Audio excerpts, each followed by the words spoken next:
प्रशांत किशोर बोले, लालू यादव ने पिछड़ों को आवाज तो दी मगर उन्हें शिक्षा नहीं दिया ताकि बिहार के लोग जिंदगी भर नारा लगाए और उनका झंडा लेकर घूमे।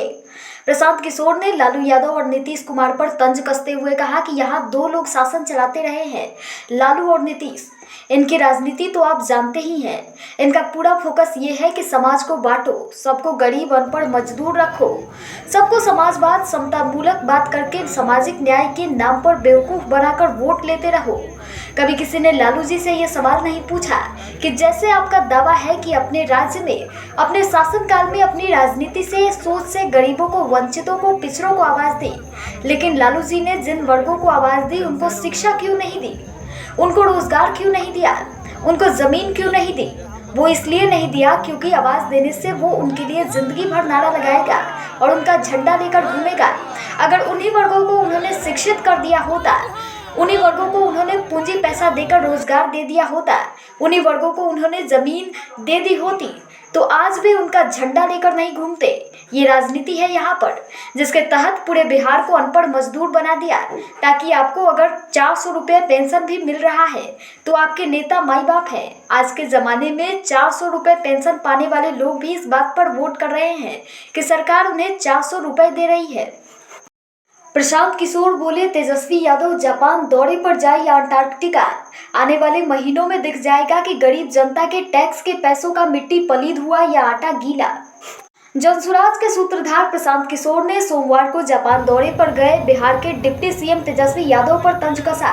वहीं कहा कि तेजस्वी यादव जापान जाएं या अंटार्कटिका, उनकी जो अपनी समझ है, अगर बिहार के लिए जापान से कुछ लाकर करा पाए तो बहुत अच्छी बात है, लेकिन उनकी माँ और बाबूजी बिहार में 15 साल शासन में रहे, तब तो न कोई जापान से आया न जर्मनी से। अब अगर वो प्रयास कर रहे हैं तो मैं उसका समर्थन कर रहा हूँ। जापान अंटार्कटिका चले जाएं, उनकी जो अपनी समझ है, अगर बिहार के लिए जापान से लाकर कुछ करा पाए तो बहुत अच्छी बात है, लेकिन उनके माँ और बाबूजी यहाँ 15 साल शासन में रहे, तब तो ना कोई जापान से आया ना जर्मनी से आया। अब अगर वो प्रयास कर रहे हैं तो मैं उसका समर्थन कर रहा हूँ, बिल्कुल समर्थन है।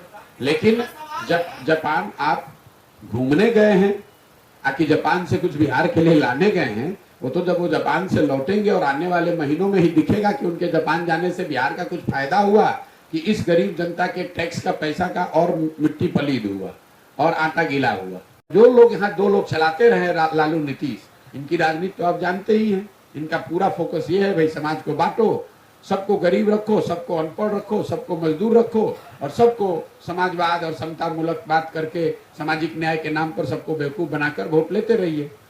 कभी किसी ने लालू जी से सवाल नहीं पूछा कि ठीक है भाई, आपका दावा है कि आपने अपने राज्य में, अपने शासनकाल में, अपने राजनीति से, अपनी सोच से समाज में गरीबों को, वंचितों को, सामाजिक तौर पे पिछड़ों को आपने आवाज दी, लेकिन लालू जी ने जिन वर्गों को आवाज दी उनको शिक्षा क्यों नहीं दी, उनको रोजगार क्यों नहीं दिया, उनको जमीन क्यों नहीं दिया? कभी आपने ये पूछा? वो इसलिए नहीं दिया कि आवाज दे दिया तो जिंदगी भर उनके लिए नारा लगाएगा, झंडा लेकर घूमेगा। लेकिन अगर उन्हीं वर्गों को उन्होंने शिक्षित कर दिया होता, उन्हीं वर्गों को उन्होंने पूंजी पैसा देकर रोजगार दे दिया होता, उन्हीं वर्गों को उन्होंने जमीन दे दी होती, तो आज वो उनका झंडा लेकर नहीं घूमते।